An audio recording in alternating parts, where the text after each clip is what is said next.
हाल्ने गर्छ। उहिलेदेखि अब त्यो एउटा चलन पनि छ र त्यो नगरेर गुम्बामा अहिले त प्रायः अब सबै गुम्बामा एउटा रेडिमेड बत्तीहरू बनाएर राखेको हुन्छ। गुम्बामा गएर 10 रुपियाँको भए पनि हामीले बत्ती बाल्यौँ भने त्यो 10 रुपियाँको बत्ती चाहिँ हामीले लाखौँको बत्ती बालेको पुण्य पाउने चाहिँ यो पुण्य महिनामा चाहिँ त्यस्तो खालको एउटा हामीले लाभ हुने महिना हो।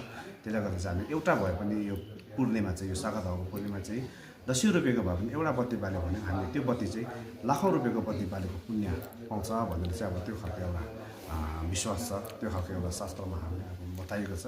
त्यसले गर्दाखेरि चाहिँ अब एकदमै राम्रो हो। यस्तो ठुलो अब यस्तो सागादावा महिनामा चाहिँ हामीले बत्तीहरू बाल्नु, छुमे बाल्नु, छो प्रसादहरू चढाउनु, गुम्बामा आएर ढोक्नु है। जस्तै अब न्युने व्रतहरू राखिरहेको छौँ, न्युने व्रत आएर न्युने व्रत बस्नु, यो चाहिँ अब हामीले एकदमै अब ठुलो पुण्य लाभ हुनको लागि चाहिँ अब हामीले सबै गर्नुपर्ने हो। खदाहरू पनि चढाउँछ नि त्यो पुण्य लाभ होला गुम्बा। हजुर, यो सबै नै पुण्यको लागि।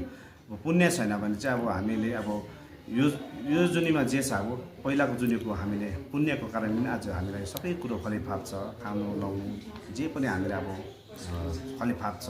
आफ्नो शरीर राम्रो छ, रोग कष्ट छैन।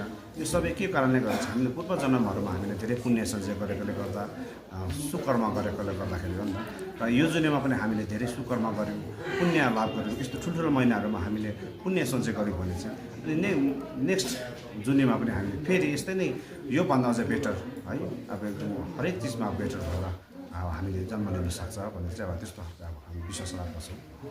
हुन्छ, धन्यवाद।